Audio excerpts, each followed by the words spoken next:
Bonjour, donc dernière commission RH du CIAN avant les congés d'été.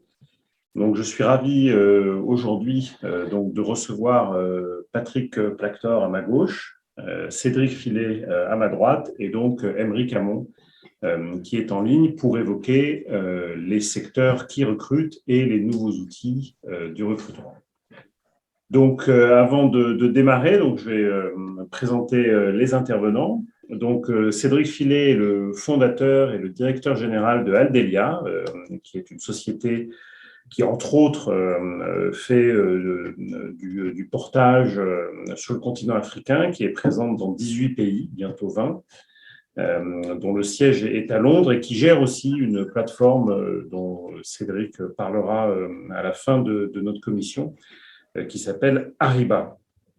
Voilà, donc Cédric, pour reprendre rapidement sa carrière, après une école de commerce, s'est installé à Londres, a travaillé pour la Cofrani, qui ensuite a été rachetée par ACA, a beaucoup recruté pour Thales, et donc c'est en 2005 qu'il a démarré Aldelia. Il a ouvert en 2009 les pays où personne ne voulait aller, hein, je cite, donc Nigeria, Brésil, Irak. Exactement. Il a survécu à la crise de 2015 et il est encore là, plus vaillant que jamais.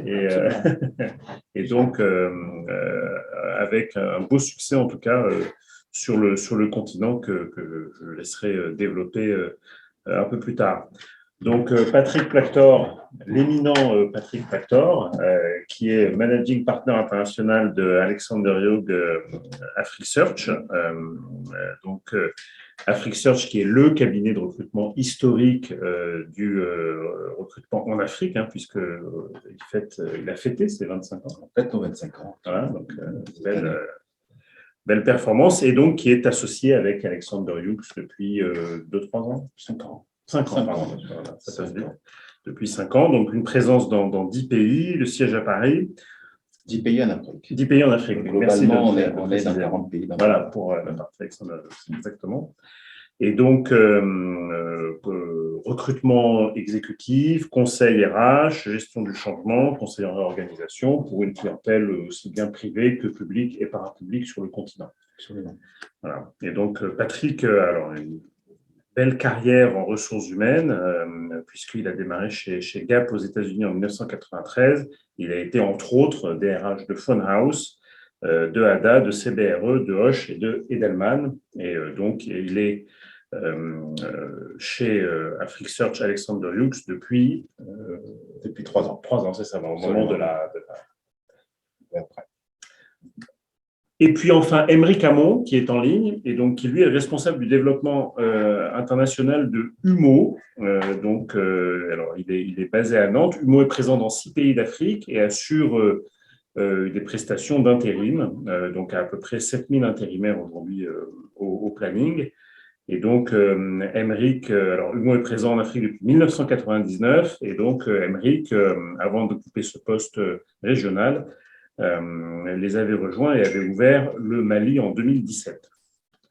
Donc voilà, donc effectivement, 3 intervenants qui interviennent sur des créneaux, on va dire, un peu différents en termes d'emploi et de travail en Afrique. Et donc, c'est justement l'intérêt de cette commission sera de réussir à voir un peu tout le spectre du marché du travail sur le continent. Alors, on va commencer très vite par ce qui va intéresser, je pense, notre auditoire, c'est-à-dire un peu un état des lieux de l'emploi après ces multiples crises Covid, la crise aujourd'hui, effectivement, entre la Russie et l'Ukraine qui a quand même un impact sur le continent.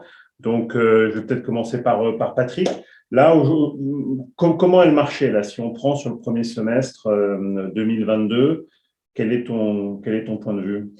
Le marché du recrutement en Afrique, l'executive search, mais aussi le recrutement de middle, je dirais, reste dynamique. On ne pourra pas dire que même pendant la crise, c'est un marché qui ne s'est jamais arrêté.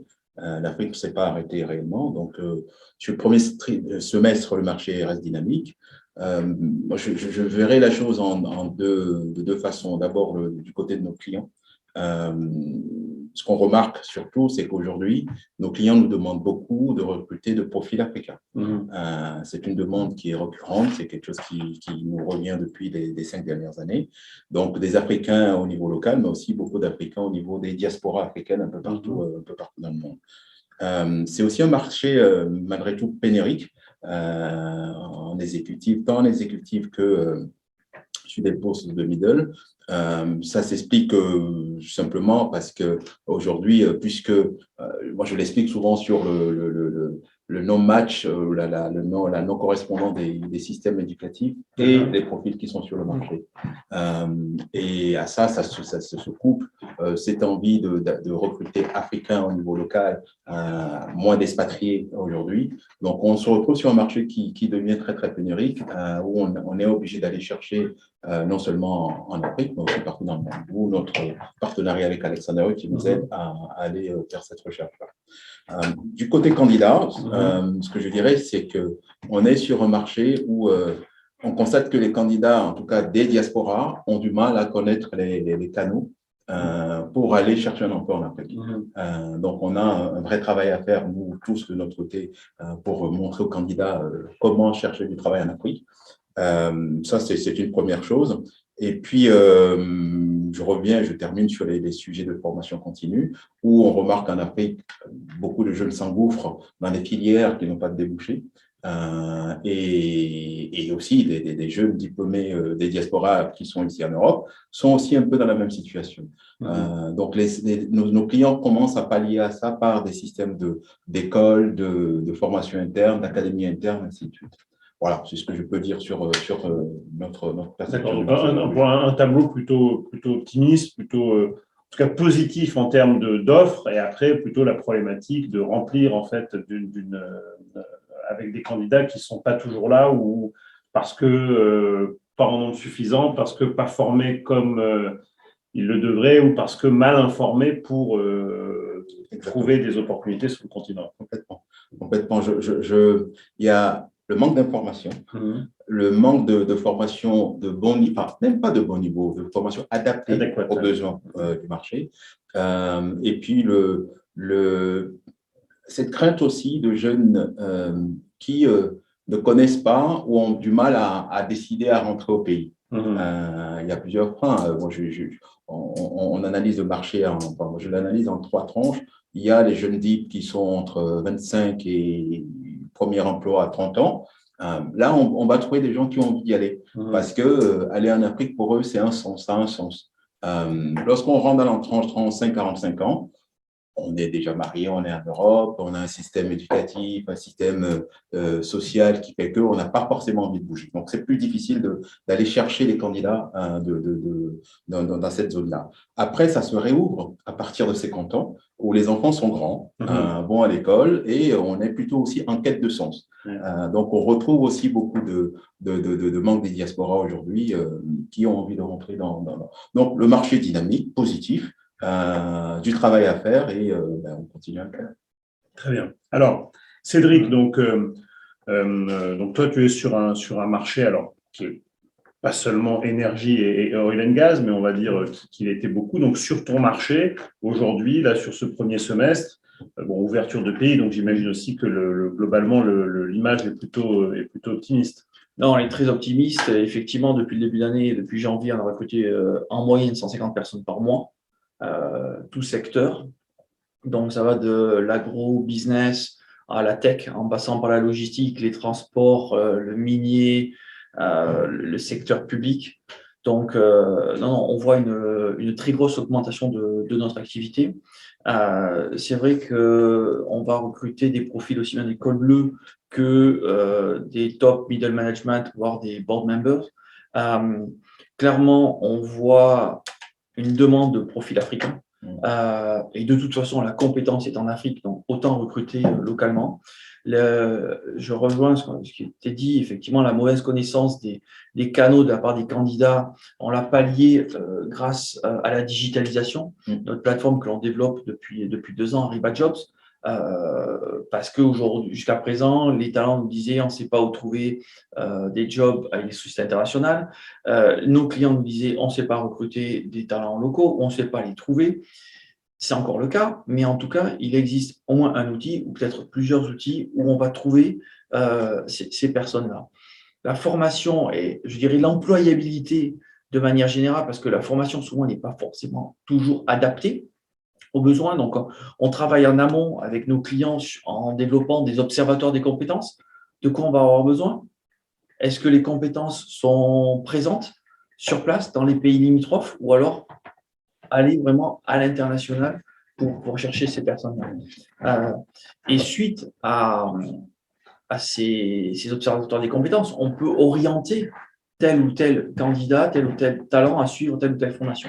Sur notre plateforme digitale, on a lancé un projet pilote en partenariat avec HP, avec IBM, de la formation. Donc, c'est vraiment de la formation à la fois tech, à la fois entrepreneuriale, parce qu'on veut que, on croit à notre job, c'est vraiment aller chercher et développer de l'emploi. Et on pense que les PME vont être amenées à recruter beaucoup de monde également. Donc, on forme à l'entrepreneuriat, également aux soft skills, qui manquent beaucoup. Alors ça, on verra ça un petit peu en détail dans la troisième partie, parce qu'effectivement, c'est sur les nouveaux outils et absolument Ariba de ce point de vue-là. Mais donc, globalement, si on parle vraiment de l'emploi, des jobs, des ouvertures, de postes, un tableau donc plutôt bon. Et plutôt, je dirais même excellent. On est sur un train de plus de 50% de croissance par rapport à ce qu'on a fait l'année dernière, sachant qu'on avait déjà plus de 20% de croissance l'année dernière. Donc, non, un tableau très bon, presque trop bon. Il y a un vrai boom et il faut savoir le gérer parce que c'est pas simple. Et il y a ce côté, je dirais, ESG sur lesquels nos clients sont très, très positionnés. Et nous, en tant que société sur le capital humain, on travaille sur le S. Et c'est vrai qu'on accompagne aussi nos clients à être en compliance avec ce S de ESG ou de RSE, de social, de manière à ce que leur sous-traitance ait un contrat de travail, une fiche de paye payée en temps en heure, les assurances médicales payées, la retraite payée. Ça paraît totalement évident, mais ce n'est pas le cas partout. Et c'est pour ça qu'il y a un vrai boom, en tout cas, au niveau d'Adelia depuis le début de l'année. Oui, si je peux me permettre, ça veut dire que vous faites du portage aussi. On fait aussi du portage. On fait à la fois du recrutement. 20% de notre activité, c'est du recrutement de la chasse de tête. 80%, ça va être du portage salarial, de l'externalisation, de l'assistance technique, de l'intérim. Et à la rigueur, c'est là où on va avoir le plus d'impact sur les populations africaines. Et justement, vous parliez tout à l'heure de difficultés à recruter notamment des personnes de la diaspora. On arrive à recruter beaucoup de gens dans les 40-45 ans, même qui partent en famille, justement parce qu'ils sont en recherche d'impact. Ils veulent, they want to give back. Et ce portage salarial fait que ça permet à des gens qui ne vont pas forcément gagner beaucoup d'argent, mais de pouvoir acheter une maison. Pourquoi? Parce qu'on va les bancariser, parce qu'on les passe du secteur informel au secteur formel, parce qu'on accompagne nos clients à être en règle avec ce que l'ESG, ce que les investisseurs, ce que les clients leur demandent. Voilà. Donc, pour nous, c'est encore plus facile de recruter, je dirais, parce qu'on a ce côté impact sur le continent. Alors, Aymeric, vous m'entendez? Même question concernant donc vous, justement, sur les pays d'Afrique francophone dans lesquels vous êtes présents et sur l'intérim, là, enfin, quel est le tableau sur le premier semestre? Je rejoins Cédric aussi. On a une grosse demande au niveau local. On a ouvert 5 pays en 6 ans. Donc, c'est un signe fort qui montre qu'on a de plus en plus de demandes locales. Nous, on est plutôt sur l'intérim, on est un peu moins sur du recrutement de cadres. Donc, c'est vraiment du local. Les demandes viennent de tous les secteurs d'activité, plus récemment du secteur de la tech. C'est notamment grâce à ce secteur qu'on a ouvert nos 2 filiales au Togo et au Bénin il y a 6 mois. Mais on est très présent dans le secteur minier, le secteur de la construction, le secteur portuaire aussi. D'accord. La même difficulté qu'on rencontre, c'est effectivement de trouver des profils qualifiés ou adaptés à ce que les clients demandent. Parfois, les clients ont des demandes qui ne sont pas adaptées aussi à la réalité de terrain. On a du mal à capter aussi ces diasporas qui sont très compétentes, qui veulent rendre le pays, qui sont, comme disait Patrick, dans ces âges-là, 25, 30 ans. Donc, c'est une difficulté pour nous aujourd'hui sur ce recrutement-là. D'accord. Ce qu'on dit souvent sur les marchés matures comme la France, souvent l'intérim est un peu le précurseur du marché permanent. Hein. C'est-à-dire que quand l'intérim va bien, c'est une anticipation d'un marché de l'emploi qui va être très bon sur le perm. Est-ce que c'est quelque chose que vous observez vous-même sur l'Afrique? Alors, est-ce que vous pouvez répéter la fin? Oui, est-ce que vous observez, je disais qu'en France et dans les marchés matures, souvent, lorsque l'intérim décolle, lorsque le marché de l'intérim est très positif, c'est annonciateur d'un marché de l'emploi qui, 3-4 mois après, va à son tour croître et avec beaucoup de demandes de recrutement permanentes. Donc, l'intérim un peu comme annonciateur de… Tout à fait, voilà. Donc, est-ce que vous observez ça aussi sur le continent? Oui, tout à fait. Ouais. Parce que déjà, l'intérim, c'est comme expliquait Cédric, ça permet de rentrer une certaine population dans le secteur formel. Donc, ils ont le droit ils sont déjà inscrits à la sécurité sociale, donc ils rentrent déjà dans un système plus sûr. Les entreprises comprennent de plus en plus aussi l'intérêt de cette étape-là. Parce qu'il y a une mauvaise réputation du secteur de l'intérim en Afrique de l'Ouest en général. Il y a beaucoup d'abus dans le secteur d'activité, il faut se dire les choses. Et donc, le fait de voir que avec nous, c'est sérieux, derrière, effectivement, ça nous ouvre beaucoup de portes. Et c'est pour ça qu'il y a 6 ans ou 5 ans, si je ne dis pas de bêtises, on a donc ouvert un service spécialisé recrutement cadre chasse de tête. Parce que justement, ce marché de plus en plus porteur pour nous de l'intérim nous a ouvert ces portes-là et du recrutement direct de cadres et aussi de la gestion de CDD, CDI derrière. D'accord. Et est-ce qu'il y a pour vous une spécificité de l'intérim en Afrique dans le fonctionnement, dans l'administration, même les honoraires Chaque pays a sa réalité, sa législation déjà. Il y a des pays qui autorisent l'intérim pendant 6 mois, comme la Côte d'Ivoire, d'autres pendant 24 mois, comme le Sénégal, d'autres intérims, comme au Burkina Faso, c'est plutôt des CDD. Donc, c'est à nous de nous adapter aux législations locales et de conseiller nos clients, nos partenaires sur ce qui est possible et pas possible. D'accord. Merci Aymeric. Et alors, pour revenir sur cet état des lieux de l'emploi, donc Patrick, pas de conséquences directes ou indirectes de la crise russo-ukrainienne sur les embauches? Pas vraiment. D'accord. On sait que les choses ne sont pas simples sur le continent et au niveau local, mais pas pour l'instant. On se dit qu'en septembre, des choses vont peut-être se corser, mais pour l'instant, on n'a pas d'effet. Je développerai un peu plus, je pense que tu nous demandais lorsqu'on préparait cette réunion sur les outils, oui. Un tout petit peu je parlerai un peu plus de comment on fait pour tenir dans la durée, parce que AfriqueSearch, on n'est pas là depuis 25 ans par hasard, c'est qu'on s'inscrit dans la durée avec nos clients, donc on a une espèce de savoir-faire, de récurrence et de confiance qu'on a de nos clients qui fait que les crises passent et on est là. C'est pas facile tout le temps, mais je dirais que on le ressent pas. Au contraire, je pense qu'on est plus on est là, plus on est une espèce de on se rend compte que lorsque il y a des crises comme ça, nos clients qui de temps en temps sont infidèles vont voir d'autres cabinets, notamment des boutiques au niveau local, viennent vers nous parce qu'ils savent qu'ils auront le service et la qualité et le standard de service qu'ils donnent. Donc, on souffre comme tout le monde, mais je dirais la crise ukrainienne n'a pas encore d'effet.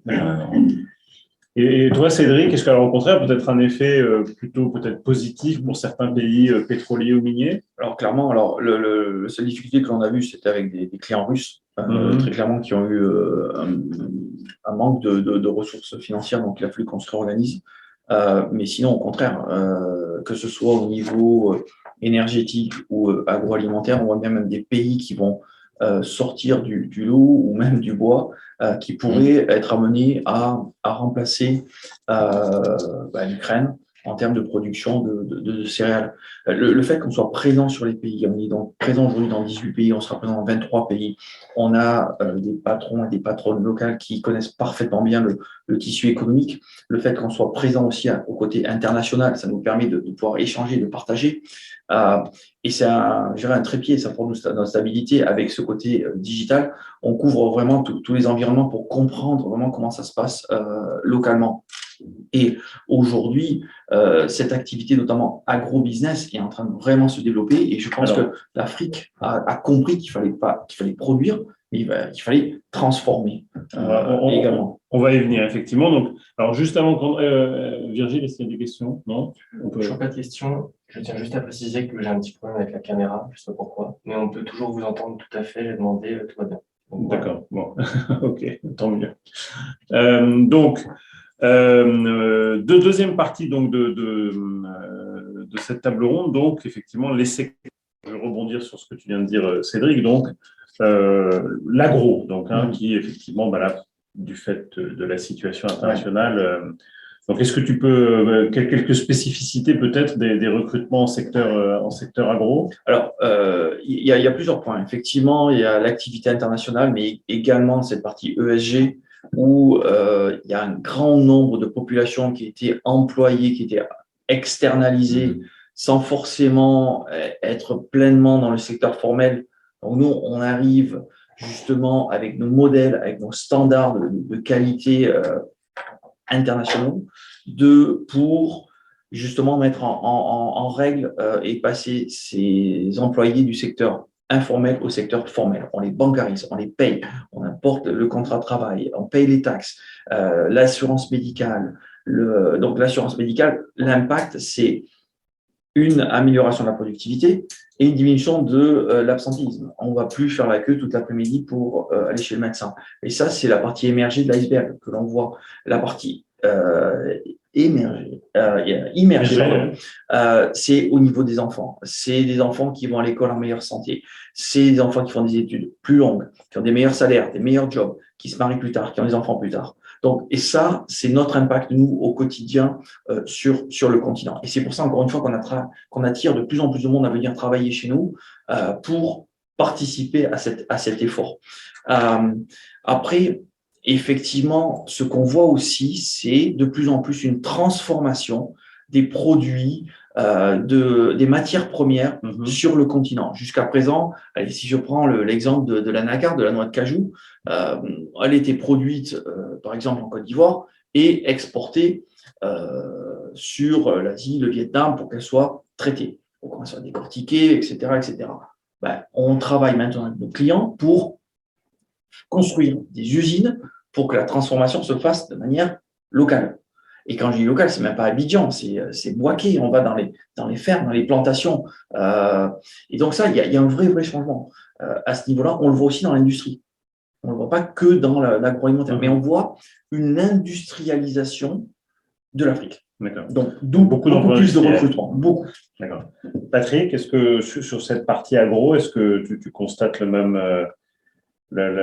situation ou...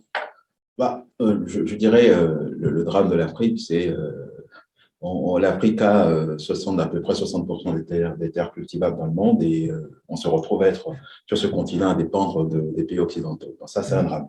Donc c'est une très bonne chose que ce sujet soit à l'ordre du jour et que surtout les Africains eux-mêmes aient pris conscience de ce phénomène. Alors nous, on a au niveau du recrutement, au niveau de la chasse de tête qu'on fait, on a très peu de clients dans l'agriculture. On en a certains, mais souvent, c'est des groupes industriels européens qui nous demandent de recruter leurs patrons de la production, les patrons de pays, ainsi de suite. On a 2 missions en cours, en l'occurrence aujourd'hui pour le Sénégal et pour le Togo. Mais je dirais que pour moi, les secteurs qui sont en train de continuer à avancer, c'est les secteurs traditionnels, infrastructure.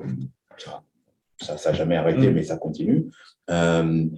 Aussi les biens de consommation. On a une classe moyenne africaine qui émerge avec ce développement des économies qui fait que ça rejoint ce que vous disiez tout à l'heure sur l'industrialisation. Il y a cette classe moyenne consomme beaucoup. Donc, on a beaucoup de recrutement sur la partie retail, ce qui n'était pas le cas avant. Donc, des directeurs de magasins, voilà, des postes de marketing. Des postes de marketing, ainsi de suite, avec un effet qui est incroyable sur cette partie biens de consommation, c'est la relocalisation des postes. Beaucoup d'entreprises aujourd'hui européennes nous demandent de relocaliser les postes de directeur marketing, des postes pour être plus proches des populations.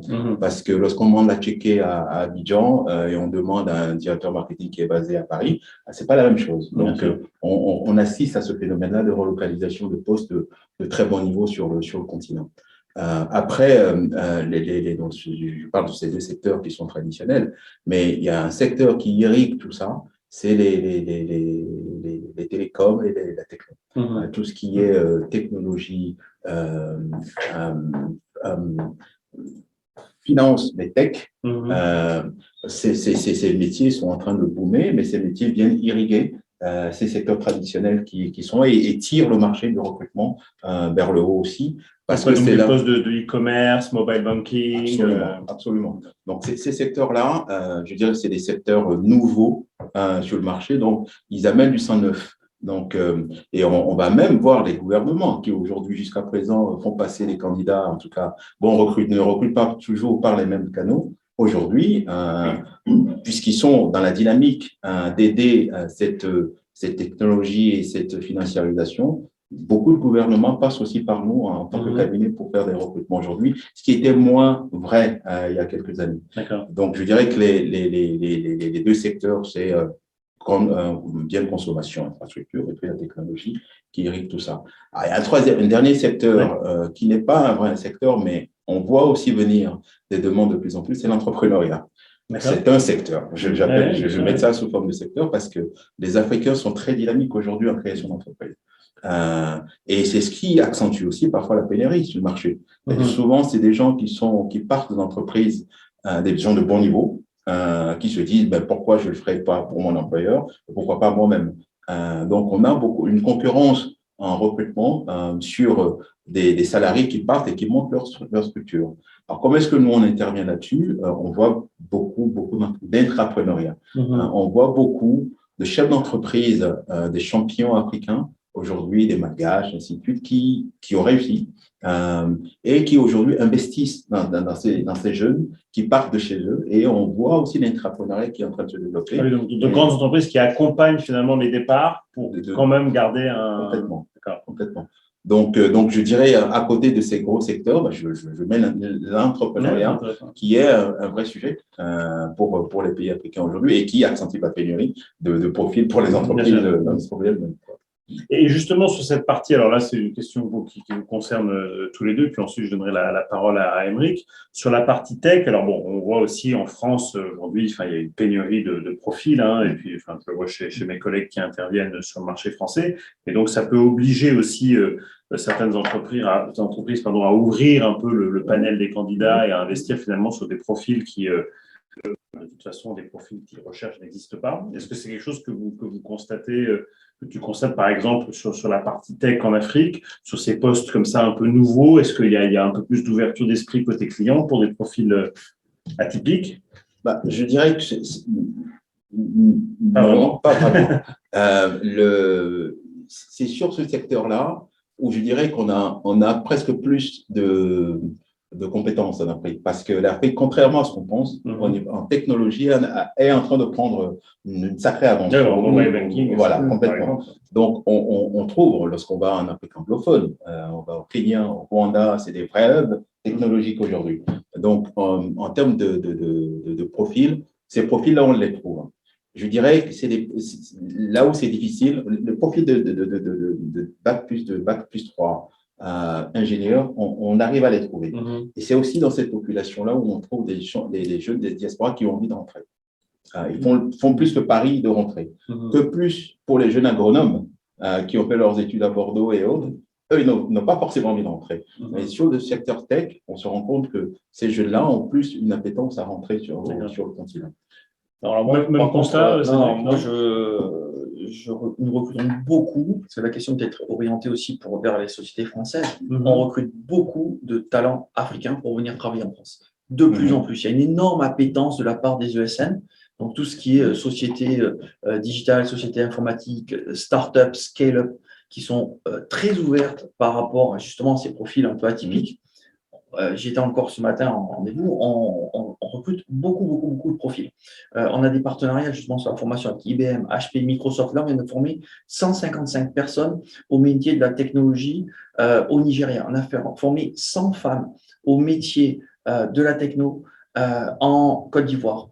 Donc, ça, c'est pour des profils locaux. Mais on travaille avec la communauté européenne sur des projets de migration circulaire pour les Pays-Bas, la Belgique, le Luxembourg, l'Italie, où justement, on va recruter des profils en Afrique pour des sociétés européennes afin qu'elles viennent se développer en Afrique.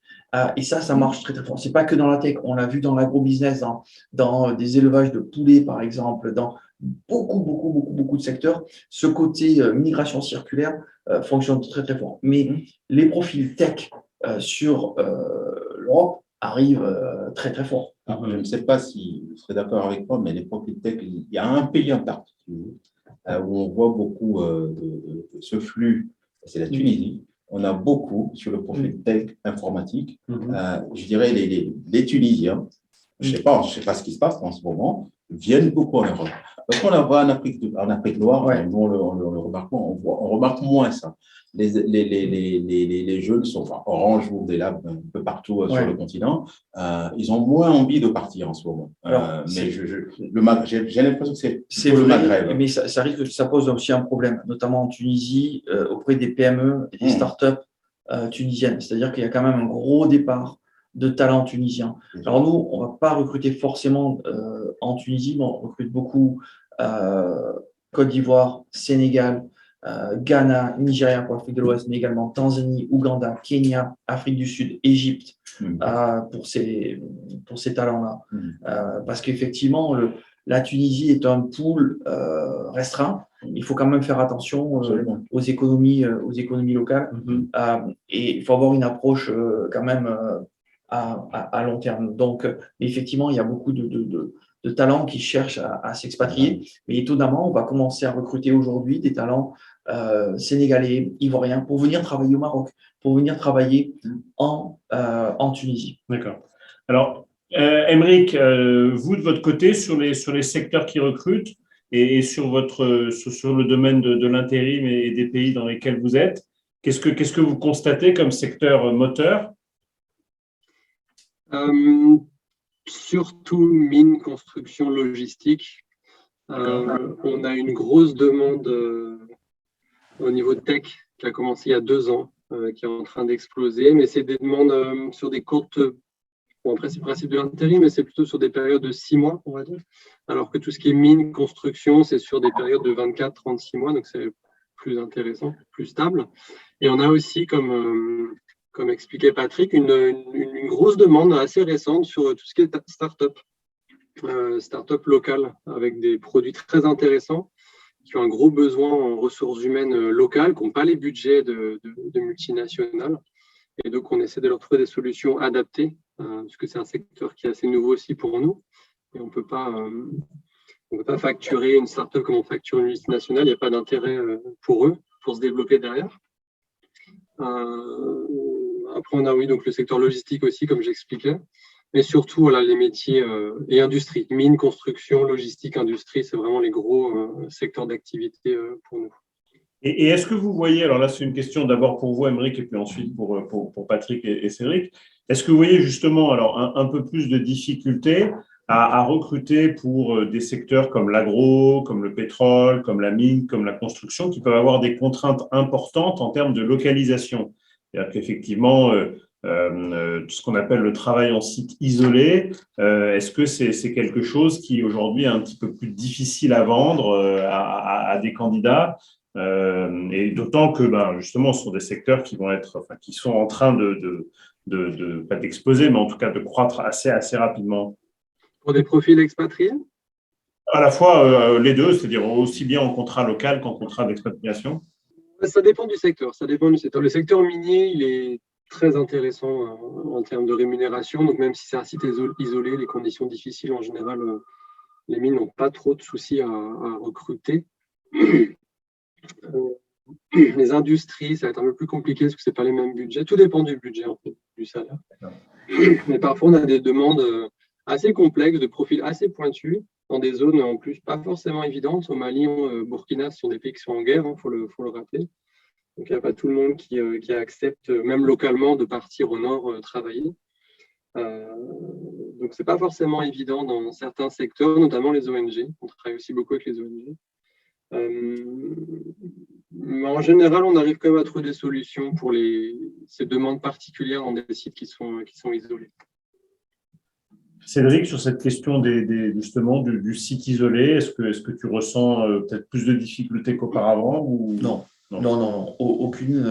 Et au contraire, encore une fois, cette présence locale que nous avons nous permet d'anticiper ces besoins, d'aller sur le terrain, on part avec des tablettes, on va chercher des skills, on va chercher des compétences. Et en fonction de ces compétences, soit on va les former, soit on va les intégrer justement dans les projets. Parce que qu'est-ce qui se passait avant? Le projet était géré soit en dehors du pays, soit à la capitale. Et on disait, voilà, on envoie des cohortes pour aller travailler. Donc voilà, effectivement, peut-être qu'à l'époque, c'était difficile. Maintenant, on va analyser les compétences locales pour les intégrer dans le projet. Donc le nombre de personnes à délocaliser est beaucoup moindre. Et ça nous permet de travailler plus en amont et plus en collaboration, en osmose avec les communautés locales et les faire évoluer. Donc ça, il n'y a aucun problème. Peut-être la difficulté que l'on a dans les mines, et je pense qu'Amérique peut faire face à ces difficultés aussi, c'est trouver des personnels féminins pour travailler dans les mines. Et effectivement, dans une mine, on fait face à des pourcentages de femmes qui sont assez bas. Mais bon, on y travaille de manière à le faire évoluer dans le bon sens. Patrick, justement, sur à la fois cette question des sites isolés, est-ce que tu vois un changement un peu d'état d'esprit? Parce que ce sont des conditions qui sont parfois quand même un peu compliquées, socialement, humainement. Alors, je ne dirais pas tant sur le site isolé, c'est en fonction des pays. En fait. La difficulté de recrutement est en fonction des pays. Il y a des pays où des gens n'ont pas envie d'aller. Je prends le Mali ou le Burkina. Très dur. Le Nigeria, vous y êtes, bravo, parce que ça fait des années qu'on essaie d'ouvrir un bureau au Nigeria, mais on a peur, voilà, tout simplement, même si on opère à partir de la Côte d'Ivoire sur le Nigeria. Mais ce serait plutôt les pays. La difficulté qu'on a aussi, c'est sur des profils très pointus ou des métiers qui n'existent pas encore en Afrique. Récemment, on a eu à recruter le directeur général d'une société de leasing. Alors, leasing, ce qui est très classique en Europe, mais en Afrique, le leasing, à part CFAO, si je ne veux pas citer le nom, qui a des concessions. Voilà. Donc, c'est une banque qui voulait créer une société de leasing au Togo. Il fallait trouver le directeur général de cette société de leasing. On a dû aller chercher un ex-Afrique parce qu'il n'y avait pas d'Africain qui soit pointu, qui connaisse le secteur, qui est capable de monter une business unit, et ainsi de suite. Donc, ce serait vraiment en fonction des métiers ou des nouveaux métiers qui n'existent pas encore en Afrique, mais qui sont en train d'arriver. Sur le secteur de l'agriculture, par exemple, lorsqu'on nous demande de recruter un directeur de la production au Sénégal, on a vite fait le tour du marché sénégalais. Donc, il faut aller chercher ailleurs que le Sénégal, et en général, c'est au Maghreb, parce qu'au Maroc, il y a une belle école d'agronomie qui forme des Africains qui viennent un peu de l'Afrique subsaharienne au Maroc. Donc, je dirais que les difficultés qu'on a, c'est être capable de s'adapter et aller chercher sur le continent, parce que l'Afrique, chaque pays en Afrique n'a pas les mêmes secteurs d'activité aussi développés que l'autre. Donc, c'est ce jeu auquel on joue en ce moment pour pouvoir trouver des compétences et rester. Et si je peux rebondir là-dessus, c'est vrai que le Nigeria, tu parlais, Patrick, du Nigeria, et c'est un pays qu'on apprécie puisqu'on est présent depuis 2009. Donc, on a fêté nos 13 ans au Nigeria. À part le secteur pétrolier, on est amené à recruter des expatriés parfois, et de moins en moins, parce qu'il y a eu 3 générations de personnes qui ont travaillé dans le secteur pétrolier au Nigeria. Nous ne recrutons que des Nigérians. Et on staffe systématiquement tous les postes que l'on a. Je pense qu'on a dû recruter un expatrié sur les 12 derniers mois. Sinon, c'était systématiquement des Nigérians, des très bons Nigérians. Alors, peut-être qu'on est allé les chercher en Angleterre, aux États-Unis, au Canada, mais on a recruté des Nigérians. Et je pense que c'est un phénomène qui va se développer de plus en plus. Je déjeunais encore avec une personne originaire du Bénin qui désire rentrer sous la sous-région. Et je lui disais, non, on ne cherche pas des gens qui partent en contrat expat. On part en contrat local, peut-être amélioré, mais on ne cherche pas à avoir des expatriés. Il y a de très, très bons talents aujourd'hui sur le continent et en dehors. D'accord. Alors, tu avais lancé des pays difficiles en ce moment, qui n'ont pas bonne presse. Est-ce que il y a quelques pays qui, pour des raisons économiques, pour des raisons politiques ou de projets aujourd'hui, concentrent un certain nombre de recrutements, ou des nouveaux pays, par exemple, dans lesquels tu recrutais peu il y a 10 ans et qui aujourd'hui, où il y a quand même un assez fort niveau de recrutement? Je vais prendre l'Afrique de l'Ouest. Il y a les hubs classiques, Sénégal, Côte d'Ivoire, ça fonctionne. Et il y a 2 petits poussés qui sont en train de monter, c'est le Togo et le Bénin. On a de plus en plus de projets au Togo et au Bénin, avec des gouvernements qui font, je dirais, du bon boulot, et avec des pays qui sont des pays qui attirent les jeunes. Lorsqu'on va à Cotonou aujourd'hui, on se croirait à Dubaï, ça construit dans tous les sens. Donc, il y a ces 4 pays. À côté de cela, il y a l'Afrique anglophone, le Kenya, le Rwanda, le Burundi. On ne va pas oublier l'Afrique du Sud, mais qui marque un peu le pas. Mais je dirais le Kenya, le Rwanda et le Burundi sont des pays qui recrutent fortement et qui attirent aussi beaucoup de jeunes, y compris de jeunes des autres régions africaines. Parce que l'autre phénomène auquel on faisait face, c'est que recruter un Ivoirien pour aller travailler au Kenya, c'était très difficile. Donc, il y a ce brassage, ce mixage de compétences qui commence petit à petit à se faire sur le continent. Recruter un Africain subsaharien pour devenir patron d'une business unit au Maroc, ça ne marche pas. Ça ne marchait pas. Ça commence à s'ouvrir petit à petit. Donc, on a ce phénomène-là. Et il y a 2 pays que je citerai volontiers aussi qui frémissent, qui sont restés dans une espèce d'éthargie en termes de recrutement ces dernières années. C'est le Congo-Brazza. Il y a de belles choses qui sont en train de se faire dans ce pays. Et le Gabon, il y a beaucoup d'initiatives de ces pays-là, beaucoup d'ouverture. Ils sont tout le temps ici en train de faire la promotion, et puis les choses se réalisent sur le terrain. Donc, on commence à avoir des missions au Congo-Brazza, beaucoup de missions au Congo-Brazza et au Gabon. D'accord. Émeric, de votre côté, à Humo, quels sont les pays qui sont, je dirais, en pointe sur les recrutements aujourd'hui? Comme expliquait Patrick, Sénégal-Côte d'Ivoire. Le Sénégal, c'est là où on a ouvert notre première filiale il y a 25 ans maintenant. Et effectivement, le Togo-Bénin, depuis moins d'1 an. C'est pour ça qu'on a aussi ouvert 2 filiales, une au Togo et une au Bénin. Surtout le Bénin, qui est un peu en avance, on trouve, qui ont passé ce cap du secteur recrutement qui passe. Voilà, maintenant, c'est un peu plus dans les mœurs, enfin, c'est même dans les mœurs, de passer par des cabinets, de passer par des professionnels. À contrario, des pays comme le Mali, Burkina, c'est encore un petit peu difficile de passer par des cabinets. C'est beaucoup de relationnel, de connaissances pour trouver des compétences dans ces 2 pays-là. Donc vraiment le Sénégal, Côte d'Ivoire qui est en devant, et Togo et Bénin qui poussent.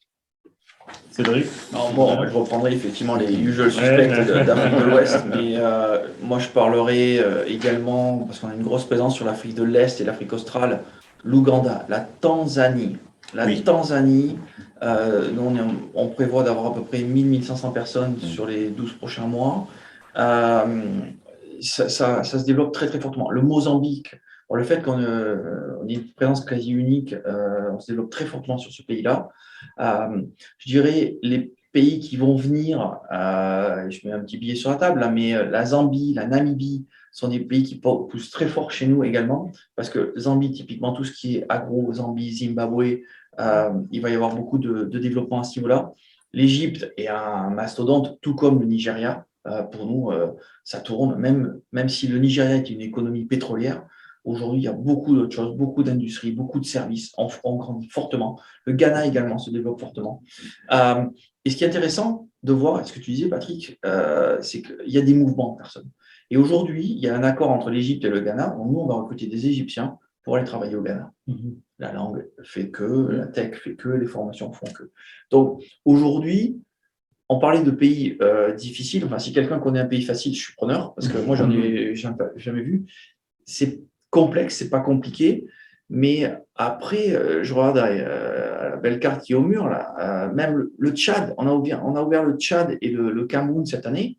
On a des croissances à 2 chiffres sur ces pays-là. C'est aujourd'hui, par hasard, et on ne parle même pas de Congo-Kinshasa, avec toutes les activités agro et minières. Non, il n'y a pas de pays qui, même l'Afrique du Sud, qui a été quand même énormément touchée par le Covid, redémarre très, très fortement pour nous en ce moment. Donc, non, tous les pays sont porteurs. Il y en a qui vont aller plus vite que d'autres. C'est vrai que la Côte d'Ivoire, la Tanzanie, ça, c'est des pays très, très, très porteurs. Il y en a d'autres qui se développent fortement. Donc justement, alors ce tableau qui est assez très optimiste. Alors, est-ce qu'on voit une inflation des salaires? Est-ce qu'on voit des demandes particulières de candidats, peut-être un peu plus d'exigences qu'avant ou... Le turnover est important. Ouais. Étant donné la pénurie je parle à un certain niveau. Oui, bien sûr. Les candidats, en tout cas les salariés, les personnes qu'on recrute, ont tendance à bouger. Et c'est là où on essaie de jouer un rôle de conseil, parce qu'ils sont très vite débouchés. Dans nos contrats, on a ce qu'on appelle les off limits, voilà, on essaie de ne pas, on fait tout pour ne pas aller chercher là où on a recruté. Le turnover est important. Alors, les pays où non seulement le coût de la vie fait qu'on est obligé de s'aligner sur l'économie, c'est la Côte d'Ivoire qui est devenue très chère. Tout simplement, c'est le coût de la vie, c'est très cher. Lorsqu'on va en Afrique australe, il y a un certain nombre de postes qui sont difficiles à recruter. C'est des postes en finance. Les directeurs financiers au Zimbabwe, en Tanzanie, on n'en trouve pas. Donc, du coup, on est obligé d'aller les chercher en Afrique du Sud. Et avec des salaires qui sont astronomiques, qui sont pratiquement le double parfois des salaires de directeurs financiers en France. On a eu à abandonner pour une très grosse entreprise française le recrutement des directeurs financiers récemment, parce qu'on est tombé sur des très bons candidats. La seule chose, c'est que ce n'était pas le budget, et c'était le double du budget. Donc, ils ont dû trouver d'autres solutions internes pour recruter. Donc, oui, il y a une inflation des rémunérations, pas dans tous les pays. En Côte d'Ivoire, oui, je dirais dans les pays de l'Afrique australe qui touchent je reviens à ce que vous disiez sur des pays comme le Zimbabwe ou la Tanzanie, où encore une fois, on manque de talent, où on est obligé d'aller chercher des gens d'ailleurs pour venir. Donc, du coup, les candidats en profitent pour inflationner le marché. Émeric, vous, de votre côté, est-ce que vous voyez justement cette inflation aussi côté salaire ou demande des candidats? Des deux, effectivement, des deux. Plutôt des candidats plus fortement, puisqu'ils ont, je pense, il y a une vague depuis 10-15 ans de personnes très, très, très compétentes. Et les entreprises, aujourd'hui, ce qu'on constate, c'est que les rémunérations qu'elles proposent ne sont pas adaptées au marché et à la qualité au niveau de ce qu'ils recherchent, en fait, tout simplement. Donc, souvent, très régulièrement, on est obligé de leur expliquer, alors oui, ce profil, on peut le trouver, il n'y a pas de problème. Avec ces conditions, non, on ne trouvera pas. Donc, c'est ça notre frein aujourd'hui, c'est à ce niveau-là. C'est que les entreprises, alors je ne sais pas pourquoi, mais en général, ce qu'elles proposent, ce n'est pas forcément adapté à la réalité. Et le coût de la vie augmente pour tout le monde. Abidjan, c'est une ville qui coûte très cher maintenant pour y vivre. Dakar est pareil, donc il faut adapter les conditions, même si c'est des salariés locaux. Cédric, un constat Non, mais c'est un constat similaire. Après, quand on regarde sur des postes à responsabilité, jusqu'à présent, c'était des profils expatriés. Donc, nous, on est un peu le juge de paix. On a deux clients. On a un client qui nous paye et on a un candidat qui est aussi parfois un client qu'il faut euh, mettre en relation et en accord avec un client. Mais aujourd'hui, si on arrive effectivement, les salaires sont plus élevés qu'avant. Mais avant, on avait un expatrié où il y avait peut-être un package qui était aussi très élevé, on oublie. Et aujourd'hui, on trouve des profils africains qui font le travail que faisait un expatrié jusqu'à présent pour le salaire d'un expatrié sans le package. Donc oui, c'est plus élevé, mais il y a moins de package et au final, le travail est délivré et il faut regarder les compétences. Ce n'est pas uniquement d'où vient la personne. Il y a une grande disparité d'un pays à l'autre au niveau des salaires. Que vous passez de la Côte d'Ivoire au Ghana, c'est du simple au double, voire simple au double. Il y a d'autres pays où les salaires sont très très bas, d'autres ils sont plus élevés. Bon, voilà, c'est difficile, il faut le suivre de manière presque micro, hein, essayer de trouver un juste milieu et d'anticiper dès le départ avec nos clients. Quand on construit une usine, on leur fait on prend le manpower plan, on dit voilà, le budget ça va être tant, les salaires c'est tant, les taxes c'est ça. Attention, votre budget doit être ça. Voilà. Et on ne met pas dans le marbre, on ne peut pas le mettre sur 5 ans parce que ça peut effectivement évoluer. Il y a des inflations qui ne sont pas plus fortes aujourd'hui que, je ne veux pas faire une généralité parce qu'il y a des pays où il y a des inflations qui sont relativement fortes, mais en Europe ou aux États-Unis, il y a des inflations qui sont très fortes aussi. Donc voilà, il y a je dirais un certain alignement entre les différents continents. Et je dirais que là, vous avez raison entre pays, parce que ça fait presque 3 ans qu'on essaie de faire une étude de rémunération pour nos clients et pour nous-mêmes. Mais ce n'est pas une mince affaire sur le continent. Sur le continent, ce n'est pas une mince affaire. Donc, ça répond un peu à ce que vous disiez tout à l'heure. C'est presque impossible parce que entre les taxes d'un pays, c'est hallucinant.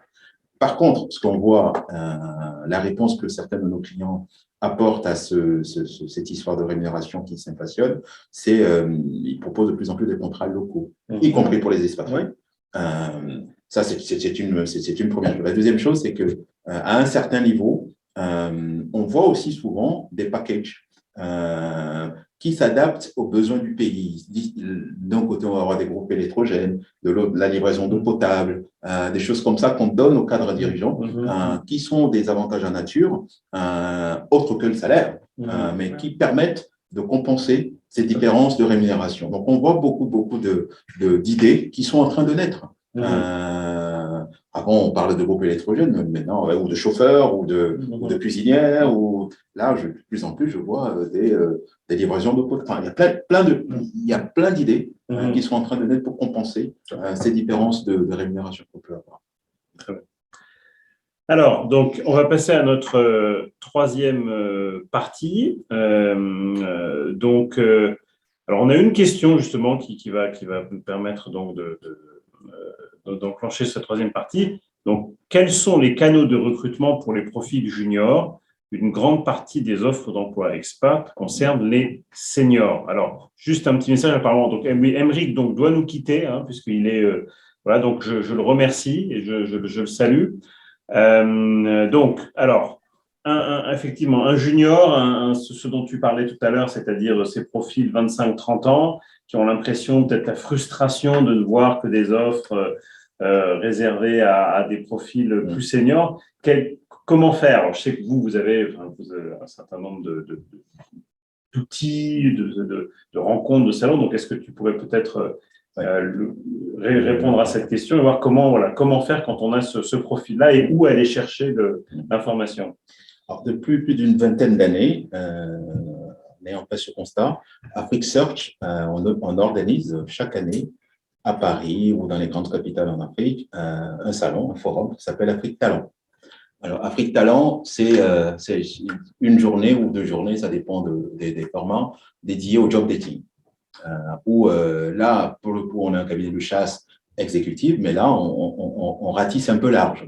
C'est des jeunes types des cadres confirmés, mais aussi parfois des dirigeants d'entreprise qui viennent nous voir. Et là, dans ce cas-là, on a des petits salons où on les reçoit. Voilà. Alors, le principe, c'est quoi? On a des partenaires, on a des entreprises partenaires qui exposent, qui sont là, présentes au sein du salon pendant une ou 2 journées. Ces entreprises, à partir du moment où ils décident de venir nous voir, nous confient leur offre d'emploi qu'ils ont sur l'année. Ça peut aller de 2 jusqu'à 100. Donc, lorsqu'on est dans le système de volumétrie. Et avant le salon, on a un site internet où on collecte des CV et on fait nos entretiens. On fait les premières sélections, de telle sorte que le jour du forum, les candidats qui viennent ne sont que des candidats qu'on a déjà sélectionnés et qui viennent rencontrer les DRH, les CEO des entreprises qui ont fait. Le dernier format a eu lieu le 19 mai cette année, après les 2 ans d'interruption. On était agréablement surpris parce que c'était un franc succès et on avait une quinzaine d'entreprises qui étaient là et on a fait à peu près 100-150 recrutements sur la journée pour des entreprises différentes. Et ce qu'on a remarqué dans les partenaires qu'on a eu cette année, jusque-là, c'était beaucoup d'entreprises européennes, multinationales qui sont en Afrique. Là, on a eu beaucoup d'entreprises africaines qui sont venues à Paris recruter. C'était une vraie surprise pour nous de voir que des petits poussés africains commencent aussi à sortir et se rendre compte de la puissance qu'on a en termes de diaspora, des diasporas africaines en Europe.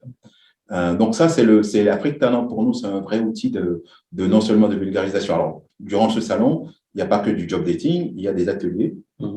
Pendant ces ateliers-là, on fait venir des coachs, on fait venir des DRH ou des DRH qui exposent, animent des ateliers de rédaction de CV, de coaching sur la présentation, on fait des entraînements d'entretien, des choses comme ça.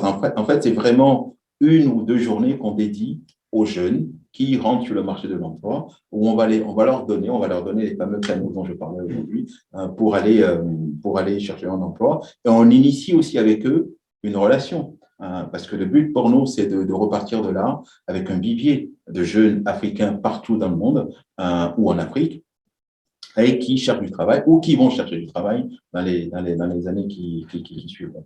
Voilà, donc je dirais voilà, surveiller les événements Afrique Talent parce que pour quelqu'un qui, justement, la personne qui a posé la question, donc ça sera un moyen de justement rencontrer des entreprises, d'être coaché et d'avoir un accès plus rapide aux opportunités. Cédric, donc toi, c'est un junior là qui cherche à… C'est très intéressant parce que je dis Patrick, ce que nous on a fait au début du Covid, c'est que comme on ne pouvait plus faire de salon de job matching, job dating and so on l'a digitalisé. Donc aujourd'hui, c'est du job dating tous les jours. Sur Arriva Jobs, on fait du matching tous les jours.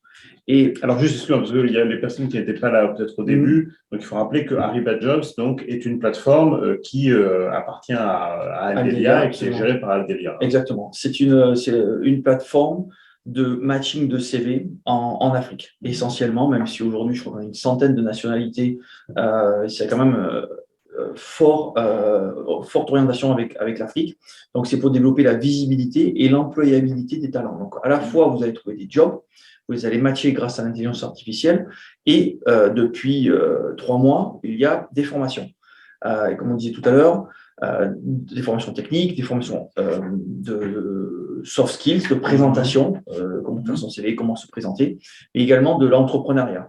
Comment gérer une entreprise, des basiques de finance, de commercial, de marketing, etc., etc. Donc, ce sont des formations qui sont proposées aux candidats qui ont déposé leur CV sur la plateforme. Voilà, qui sont proposées gratuitement, parce qu'en fait, ils ont été financés par IBM, HP, les fondations, et donc, c'est disponible uniquement en Afrique. Et depuis début mars, on a plus de 1500 personnes qui ont initié une formation. Donc, c'est quand même assez fort puisque c'est uniquement du bouche à oreille, de la croissance organique. Et donc, nous, on recrute des jeunes diplômés qui sortent de l'école. On place des stagiaires. Là, on a formé une centaine de personnes, de femmes en Côte d'Ivoire, c'est des apprenantes, on leur cherche aussi des stages. Donc, on met ces personnes-là en relation avec nos clients de manière désintéresser, parce que ça fait partie, je dirais, d'un package et de notre intérêt, que l'économie se développe, que la classe moyenne se développe. On fait partie, je dirais, de cet écosystème. Et donc, aujourd'hui, encore notamment dans la tech, on recrute énormément de jeunes développeurs, des développeurs Java, des front-end, back-end, etc., C++, qui sortent de l'école. On leur fait faire des coding games, exactement comme les ingénieurs qui sortent de formations françaises ou européennes, pour voir quel est leur niveau. Mais c'est exactement la même chose et on prend des jeunes. Donc, il suffit de s'inscrire sur Ariba Jobs, c'est gratuit, il faut remplir, mettre son CV et l'intérêt aussi, et Aymeric en parlait tout à l'heure, nous, on veut rentrer aussi au niveau des PME parce qu'on est convaincu que c'est eux aussi qui vont créer le plus d'emplois à l'avenir. Donc, et on donne accès à des prix préférentiels pour des PME. En tant qu'entrepreneur, on cherche à favoriser aussi des entrepreneurs à se développer. Donc, ils ont des prix préférentiels pour se développer. On travaille avec le Fonds de développement des Nations Unies également pour développer les PME africaines parce que qu'est-ce qui est la base de tout, à part l'humain? On peut avoir un super produit, une super ligne, si on n'a pas les bonnes personnes pour les gérer, vous pouvez passer au travers. Et ça permet d'avoir un outil, ça évite les fake CDs, ça réduit le risque de fraude. Nous, on ne poste pas nos jobs, il faut venir matcher. Si ça match, on y va. Mais on ne va pas venir faire un copier-coller et envoyer un CV. On ne reçoit plus les CV dans les boîtes mail, 500 CV qu'on ne peut pas lire. Donc, du coup, tout le monde est traité de manière équitable. C'est-à-dire celui qui a posté son CV le dernier, ou le 499e, comme le 5e. Tout le monde. Et celui qui reçoit son CV, il n'a plus besoin d'ouvrir un email, écraser. Enfin, on perd un temps fou. Enfin, vous êtes bien placé pour le savoir. Patrick, justement, sur ces nouveaux outils digitaux, est-ce que c'est une demande aujourd'hui des clients ou finalement ils veulent avoir les bons CV et puis ensuite. Alors, nous, on a pensé pendant les 2 années de crise Covid où on n'a pas pu faire d'appli tout à l'heure puisque c'est physique, on a pensé le digitaliser. On a eu cette idée-là. On ne l'a finalement pas fait. Et je ne sais pas si on le fera parce que ce n'est pas notre métier. Notre métier, c'est le contact. Notre métier, c'est de comme vous, c'est de vraiment continuer à créer cette notion de proximité, non seulement avec les candidats, mais avec nos clients. Parce que lorsqu'ils viennent sur un forum, on les rencontre, ils voient qui on est. Et je dirais que pour nous, c'est très important. Je me rends compte que souvent, lorsque je rencontre certains DRH qui sont DRH IMIA, il y en a beaucoup qui sont que IM.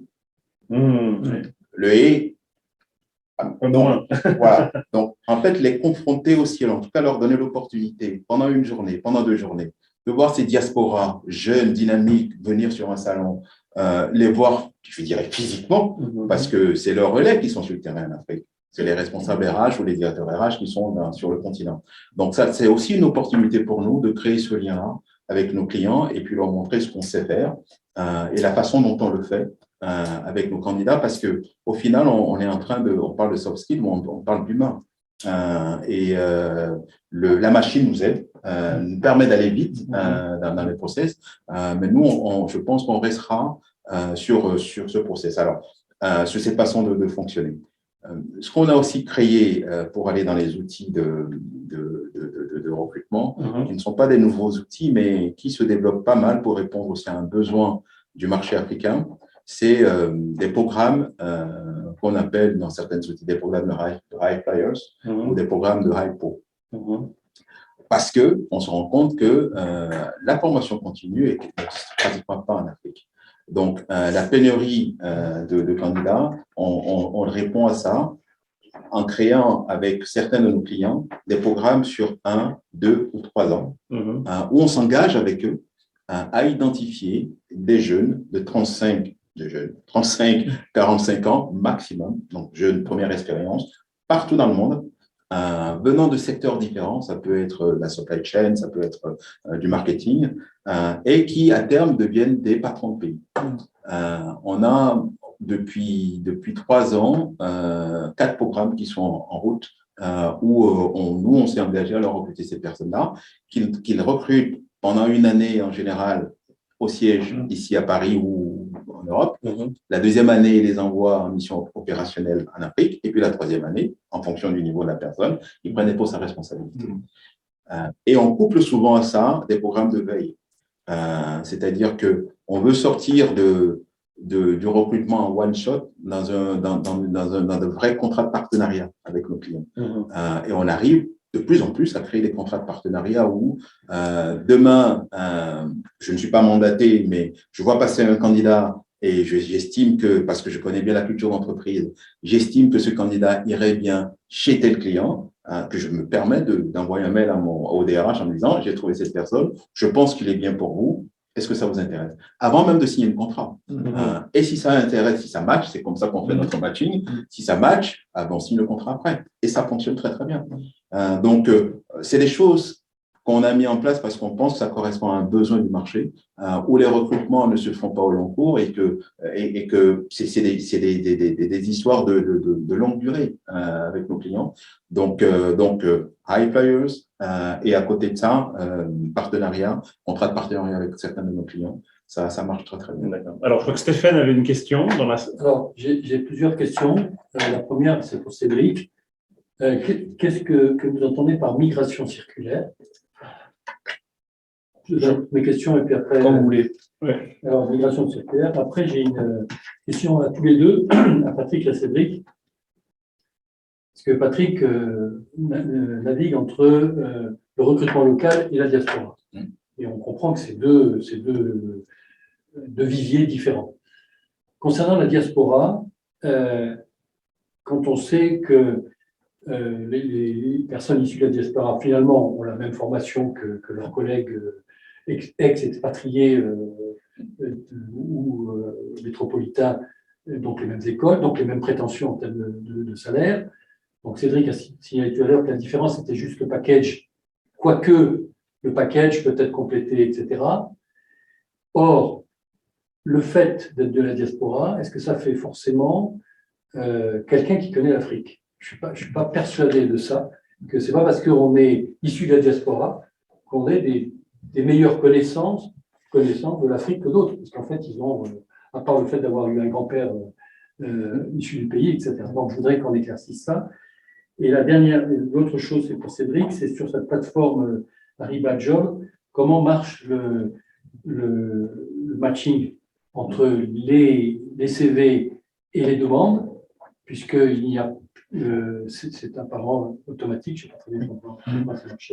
Et une dernière chose, c'est sur la formation, parce que là, moi, j'ai un petit problème, parce qu'en vous entendant, vous dites, pas de problème, la formation, on les forme localement, on a des stages avec les entreprises. Nous, on a une filiale, on a REA, RH Excellence Afrique en Côte d'Ivoire, on a un mal de chien, et pourtant on est le SIAN, de trouver des stages pour des formations que l'on fait. Alors, c'est pas au niveau, c'est peut-être ça le problème. Les gens qu'on forme sont je dirais, bac moins 3, bac plus 3. Là, et on a un mal de chien pour les stages, parce que les entreprises locales, y compris les entreprises partenaires du SIAN, n'ont pas dans leurs habitudes d'ouvrir leurs portes pour des stages à destination pour former. Et ça, c'est un vrai problème. Et donc, quand j'entends votre optimisme, je me demande mais comment, soit on n'est pas bon, soit il y a un truc qu'on n'a pas saisi. Voilà. Alors, ce que je vois, c'est que d'abord, Cédric, toi, tu réponds sur l'expression de migration circulaire et sur la plateforme. Et puis après, je passerai la parole à Patrick sur la diaspora et puis à vous deux sur la partie formation. Okay. En tout cas, merci pour ces questions. Alors, la migration circulaire, effectivement, c'est des termes qui sont sortis de la communauté européenne, où on travaille avec eux sur 4 pays aujourd'hui européens, donc sur les Pays-Bas, la Belgique, le Luxembourg et l'Italie, avec des sociétés de ces pays-là qui ont un manque de main-d'œuvre, soit en Europe ou qui veulent se développer sur le continent africain. Je prends l'exemple d'une société qui s'appelle CoreTime, qui est spécialisée dans ils vendent du matériel d'élevage dans la filière aviaire, donc dans les poulets.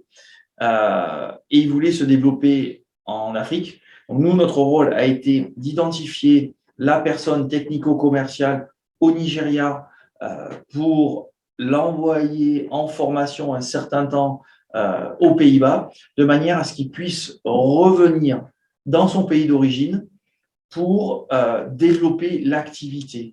Donc, il va se former dans un pays où il y a une compétence. Il revient avec cette compétence et la culture. Donc, il amène aussi la culture de son pays dans le pays d'origine de la compétence. Donc, ils vont pouvoir échanger, dire non, ça va pas fonctionner, ça fonctionne plus, ou le système économique fait que il vaut mieux aller aux détaillants que des grossistes. Non, la logistique pour sortir du port, c'est un peu compliqué. Enfin, vous voyez, on va partager ces compétences. Ça rejoint un peu votre point sur est-ce que quelqu'un de la diaspora est plus compétent en termes de culture que quelqu'un d'autre. Ouais, souvent, on me fait la réflexion, on me dit, mais ah bon, on pensait que tu étais africain, vu ce que tu fais, vu comment tu parles africain. Effectivement, je peux être considéré plus africain que certains descendants, comme vous dites. Ça dépend des cultures et ça dépend. C'est pas parce qu'on a une origine qu'on va avoir la culture. Et c'est pas toujours facile de rentrer dans son pays d'origine aussi. Donc voilà pour la migration circulaire et la compétence. En fait, on migre la culture, on migre les compétences et les formations. C'est le mot migration qui m'échappe. Donc je comprends, c'est la migration des compétences. En fait, c'est un échange, c'est ça. Cross. Voilà. Ouais, cross-cultural and cross-border training, ouais, absolument. Par contre, vous n'avez pas répondu sur la partie de la diaspora, parce que moi, je suis complètement d'accord avec vous. Je pense que ce n'est pas forcément parce qu'on est d'origine africaine qu'on est plus africain que quelqu'un qui a… Alors, la diaspora, on va y revenir après. Juste pour terminer sur la plateforme. La plateforme, je ne vais pas vous mobiliser. Comme ça, Donc, en fait, on a essayé de faire quelque chose de très simple. Parce que je suis d'accord avec Patrick, notre métier est d'abord humain. D'accord ? La technologie est un outil, donc il faut qu'on puisse l'utiliser de cette manière. Moi, j'ai commencé à envoyer des CV avec des fax. Il faut changer, il faut pouvoir évoluer, il faut pouvoir aller plus vite. Surtout après 2 ans de Teams, il faut répondre très vite. Quand vous envoie un WhatsApp, il faut répondre dans la nanoseconde. Donc, qu'est-ce qu'on a fait ? Il y a un bout d'intelligence artificielle qui est toujours en train d'être développé parce que pour le coup, c'est une technologie vivante qui évolue tous les jours. Vous postez votre CV, il y a des mots-clés qui sont mis et vous postez des jobs, des offres d'emploi et l'intelligence artificielle va travailler sur les mots-clés dans chaque CV et se dire, tiens, dans chaque demande, pour chaque poste, voilà, il faut ce type de compétences. D'accord ? Il faut ce type d'expérience. Et là, il va y avoir un premier matching. Et donc, quand vous avez un matching, le candidat va recevoir un message en disant, tiens, vous avez matché pour tel poste. Est-ce que ça vous intéresse de postuler ? Oui, non. S'il dit oui, là, le recruteur va recevoir un message en disant, telle personne a postulé. D'accord ? Aujourd'hui, le recruteur a la possibilité également d'aller dans l'application pour chercher des candidats, comme n'importe quel site de recrutement. La seule différence, c'est que le talent ne va pas dans l'application pour chercher des jobs, essayer d'envoyer ou de pousser des CV, chercher le nom sur LinkedIn. On protège en fait nos clients qui sont quand même harcelés de CV aussi. Donc, ce n'est pas l'intérêt ni du talent et surtout pas du recruteur de recevoir des centaines de CV par jour. Donc, voilà comment on travaille, quelque chose de vraiment de très, très simple, de très efficace. On est parti sur un besoin de DRH, de recruteur, en disant qu'est-ce qui nous aide. Et ça nous arrivait de recruter un DAF en 24 heures, enfin, d'identifier un pool en 24-48 heures. Ils étaient déjà sur la plateforme, ça peut aller très, très, très vite. OK. Alors, Patrick, sur la question qui concernait justement la diaspora, qu'est-ce que tu… Ma réponse est non. Ce n'est pas parce qu'on est africain qu'on est plus africain qu'un expatrié. La réponse est clairement non. En tout cas, non, pas tout le temps. On a des clients des clients multinationales qui refusent, lorsqu'on dit dans nos briques, on va vous recruter des gens de la diaspora, ils nous disent non, on a eu des très mauvaises expériences avec des Africains qui sont partis, et tout dépend des générations, et tout dépend combien de temps on est parti, qui sont partis et qui reviennent en conquérant en Afrique. Ça ne passe pas. Voilà, absolument. Donc, ça ne passe pas. Donc, très clairement, la réponse n'est pas oui tout le temps. Donc, c'est là où intervient notre métier, la richesse de notre métier. Lorsqu'on parle de soft skills, c'est justement là où le rôle du recruteur est important. Avant de présenter un candidat à un client, si c'est quelqu'un qui vient de la diaspora, notre rôle, c'est de nous assurer, à minima, que la personne est capable de s'adapter, a au moins, comment dire, c'est une envie de retourner en Afrique, et que s'il va en Afrique, ce n'est pas en se disant je viens en vrai conquérant. Ça, c'est notre métier. C'est à nous de le mesurer, avant même de mettre la personne sur une shortlist. Il y a des pays où, pareil, et là je vais parler des spécificités de chaque pays, il y a des pays où on nous demande de ne pas recruter un Sénégalais pour le Sénégal, par exemple, pour des raisons de compliance. Lorsqu'un Sénégalais ou un Ivoirien rentre à un poste à responsabilité dans son pays, il subit des pressions de la famille, tout simplement. Donc, il y a beaucoup d'entreprises qui nous disent, attendez, on y va mollo mollo. Ça change petit à petit, parce qu'il y a une génération de jeunes, des diasporas qui ont compris ça aussi et qui ont intégré. Donc ça aussi, c'est aussi notre rôle en amont du recrutement, de nous assurer que ces histoires de pression familiale peuvent être amoindries chez la personne. En tout cas, c'est notre rôle. Donc, je reviens à cet aspect humain que j'évoquais tout à l'heure et la valeur ajoutée qu'on apporte dans notre métier de chasse ou de recrutement de façon large. La valeur ajoutée est là. Notre collègue tout à l'heure disait que le métier du recrutement en Afrique, petit à petit, certains pays acceptent de payer pour faire du recrutement. Parce que dans des pays comme le Mali, le Burkina, payer quelqu'un pour faire du recrutement, ça ne marche pas. Là, en général, ce n'est pas réseau. Je connais un tel qui connaît un tel qui fait que, ou même dans certains pays, c'est le gouvernement qui impose, même dans le secteur privé. On a des recrutements où on nous dit on passe par vous et on ne passe pas par vous, par votre bureau local. On passe par vous, par votre bureau qui est à Paris, parce qu'on ne veut pas afficher le poste au niveau local, parce qu'on a peur de subir des pressions du gouvernement. Donc, il y a des réalités qui sont là. Et notre rôle, je dirais, notre rôle, c'est de nous assurer qu'au moins en amont de nos recrutements, on fasse ce travail non seulement de sélection de CV, qui est un premier niveau, mais aussi d'entretien qui nous permettent d'évaluer ces soft skills, qui nous permettent de dire au client, il est bon, ou il est bon, mais avec peut-être une formation sur la culture. Parce qu'on propose aussi ça. C'est-à-dire qu'on on le propose pour les expatriés en général, mais on oublie de le proposer pour les membres de la diaspora. Combien de sociétés, avant d'envoyer un expatrié, leur peuvent passer des formations culturelles, négligent la diaspora. Donc, voilà. Donc, parce qu'on part du principe que les membres de la diaspora connaissent leur culture, ce qui est complètement faux. Donc, il y a aussi ce travail d'accompagnement qui est important. Alors, on a une question de Marie-France Durandière, donc, qui est la directrice justement de RH Excellence Afrique, et puis donc qui demande est-ce que les partenariats entre les agences de recrutement, les recruteurs et les écoles au sens large se développent et permettent de faire du sourcing sur des postes juniors? Oui. D'accord. Oui. Alors, lesquelles? Quelles écoles sont assez actives sur ce sujet-là? Alors, encore une fois, c'est en fonction de la cible qu'on vise. On anime des ateliers à Sciences Po, à HEC, à l'ESC, l'ESCE. Pour les études que j'anime moi personnellement, c'est là où on a souvent des pôles d'étudiants où on va faire des exposés pour présenter l'Afrique. Parce que contrairement à ce qu'on pense, ces jeunes, les questions qui reviennent souvent dans ces ateliers, c'est comment je fais pour trouver du travail? Je ne sais pas où aller chercher du travail. Est-ce que je dois rentrer tout de suite?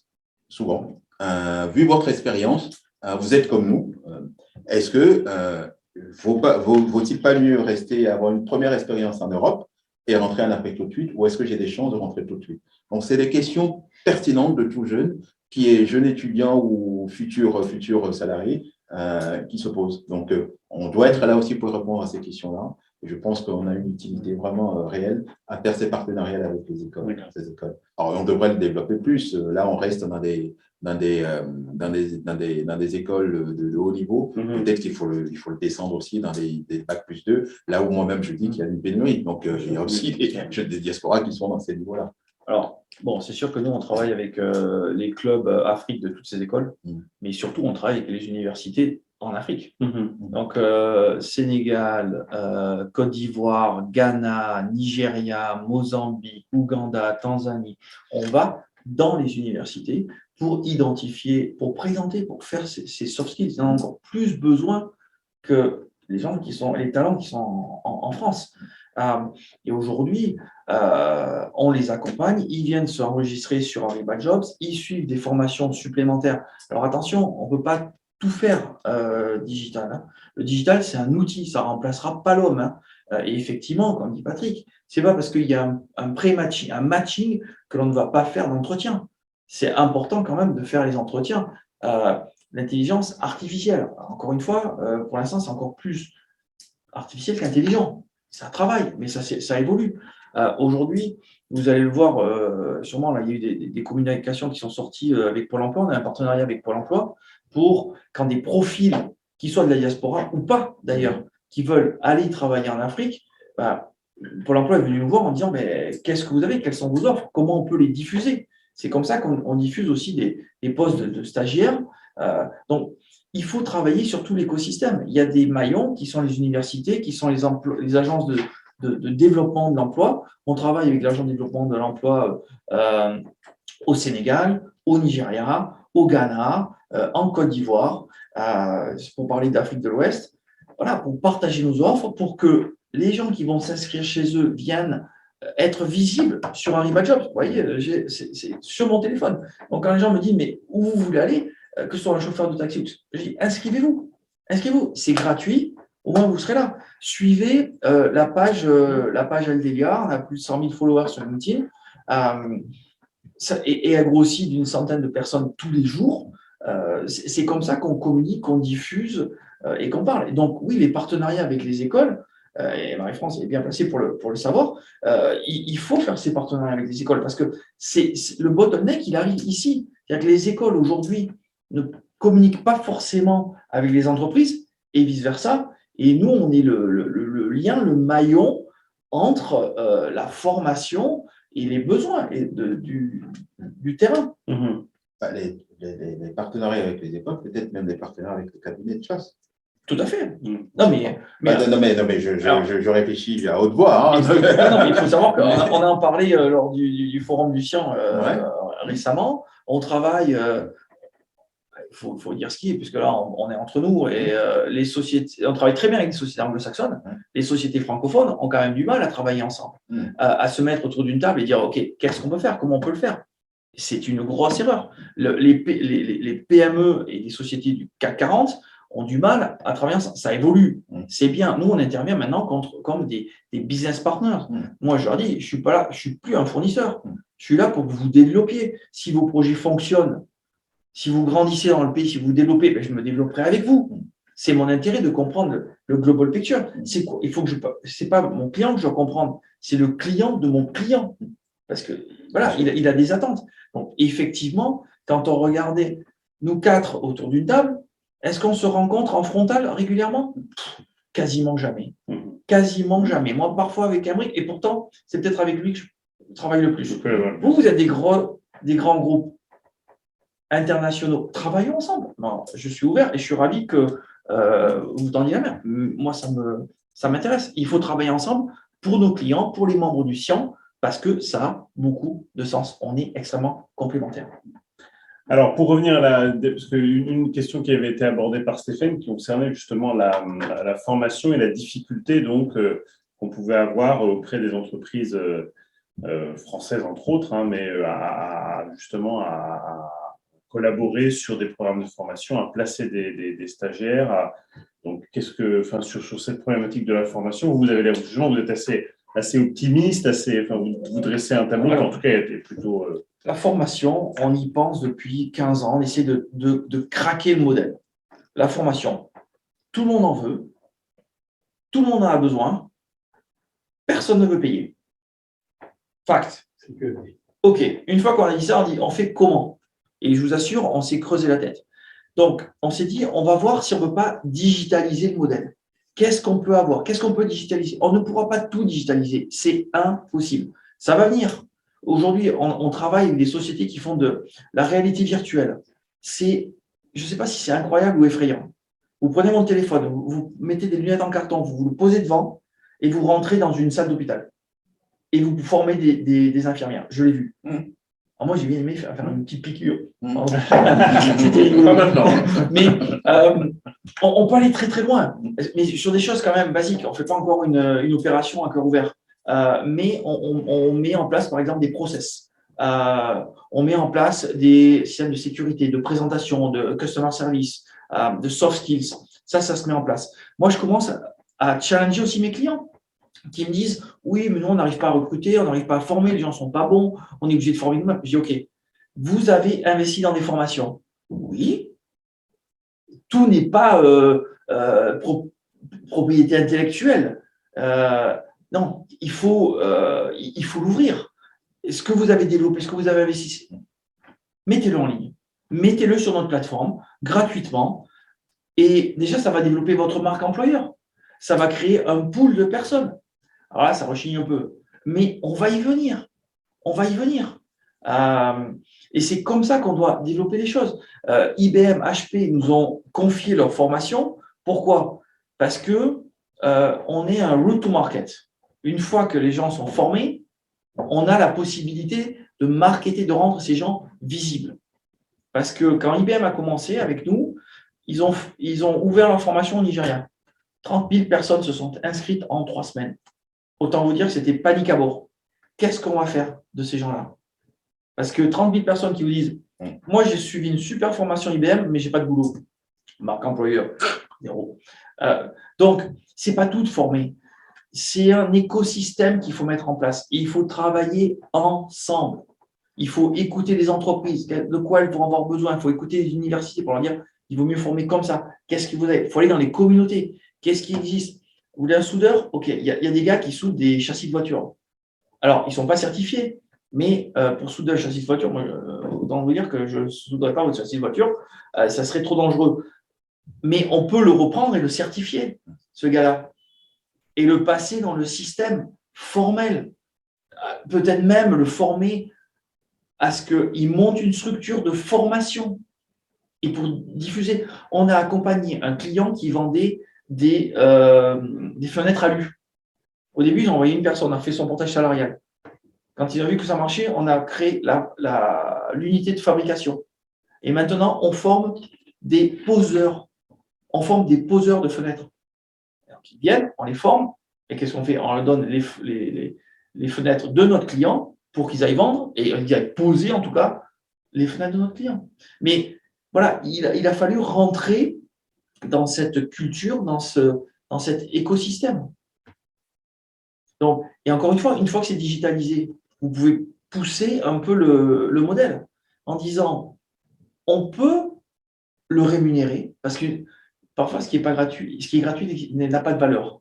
En Afrique, c'est souvent le cas. Mais par contre, les gens n'ont pas les moyens de payer 500 € par mois pour une formation. Par contre, on peut peut-être baisser le prix de la formation en augmentant le volume de personnes qui suivent cette formation. Vous voyez? Et peut-être même rémunérer ces formations via le trafic. Ça va créer un cercle vertueux. Les meilleures formations qui vont vous donner un emploi vont attirer le plus de personnes. Donc, plus votre formation, plus les curriculums seront bons, plus vous aurez de personnes qui vont suivre ces formations. Et ça ne peut se faire que de manière digitale.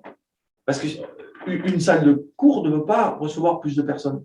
Vous pouvez aller encore plus loin. Vous prenez un prof de Harvard et dire je te paye 20 000 € pour 2 heures ou 1 heure de conférence. Vous pouvez diffuser cette conférence en ligne pour 1 € à 100 000 personnes, pour 10 centimes. Vous voyez ce que je veux dire? Donc, il faut travailler dans ces modèles de digitalisation et aujourd'hui, de plus en plus de monde ont des smartphones. Ce n'était pas le cas il y a encore 2 ans. Il y a encore des pays où ils sont encore un peu à la traîne. Mais pour moi, la formation, ça rentre dans ce cadre-là. Et ce n'est pas que la formation, c'est des entreprises comme les nôtres qui font l'interface avec des sociétés qui, elles, doivent se concentrer sur leur cœur de métier. Et leur cœur de métier, c'est ni la formation, ni le recrutement, ni la gestion humaine. Fact. Chacun fait son métier. Ceci étant, il y a une limite.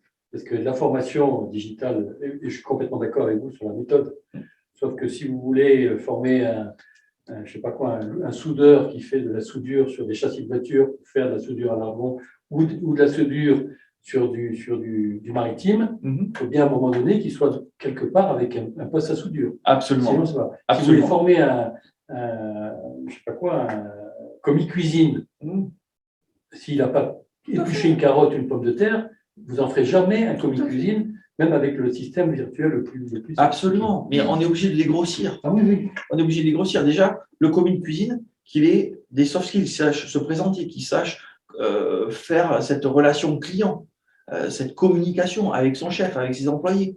C'est la base, la culture de l'entreprise pour qui il va travailler. Ça, on peut le digitaliser. Alors, on a quelques questions. Là, je vois quelqu'un qui nous dit qu'effectivement, il serait intéressant de mieux diffuser et de faire plus de forums de recrutement en France. Voilà, donc, c'est quelqu'un qui vient de Côte d'Ivoire là, qui nous écrit. On avait aussi une question que j'ai sautée, mais sur les quesacos des secteurs traditionnels comme l'hôtellerie, le BTP. Bon, donc voilà, je trouve que c'est un peu. Alors, l'hôtellerie, moi, c'est un très bon exemple. On manque de personnes dans l'hôtellerie partout. Partout. Et ce n'est pas qu'en Afrique, c'est ici, c'est au Moyen-Orient, c'est partout. Et en Afrique, ce qui rajoute, c'est la qualification. Parce que le nombre d'hôtels 4-5 étoiles qu'on trouve avec un niveau de service à fort niveau, c'est totalement. complètement effrayant. Alors que c'est un potentiel de développement économique incroyable. Et puis l'Afrique est magnifique. Il faut aller. Alors, la difficulté, alors, j'ai passé mon temps à analyser pourquoi il y a cet écart. Il y a dans certains pays, il y a des écoles d'hôtellerie ou des écoles qui forment. Mais il y a un tel écart entre les cultures, les vies personnelles des gens, des personnes qu'on forme. Lorsqu'on rentre le soir, on rentre dans sa case, dans son village, et qu'on vous met dans un 5 étoiles à Lomé ou je ne sais où, il y a une telle différence de standard entre vie personnelle et ce qu'on vous demande de faire au travail que l'équilibre, ils ont du mal à faire l'équilibre. Donc, je pense que ce sujet de niveau de standard dans l'hôtellerie, en tout cas, ne se résorbera qu'avec la montée d'une classe moyenne africaine qui sera capable de sortir d'où l'importance de leur pauvreté et pouvoir avoir les mêmes standards chez eux que ce qu'on leur demande, en tout cas un minimum. D'où l'importance que je disais tout à l'heure, où il faut que ces gens-là puissent avoir des couvertures sociales, des couvertures santé, que les enfants puissent progresser mieux et plus vite à l'école. C'est jamais trop tard. Hein. Il faut travailler. Il y a peut-être une génération, mais si on ne commence pas maintenant, bien sûr, plus on attend, pire ce sera. Bon, on a dépassé un peu le temps, mais tant mieux, tant mieux. Donc, en tout cas, alors merci Cédric, merci à vous, merci Patrick, merci. Et donc bonnes vacances à tous. Et donc rendez-vous pour la prochaine commission RH du CIAN au mois d'octobre. Au revoir.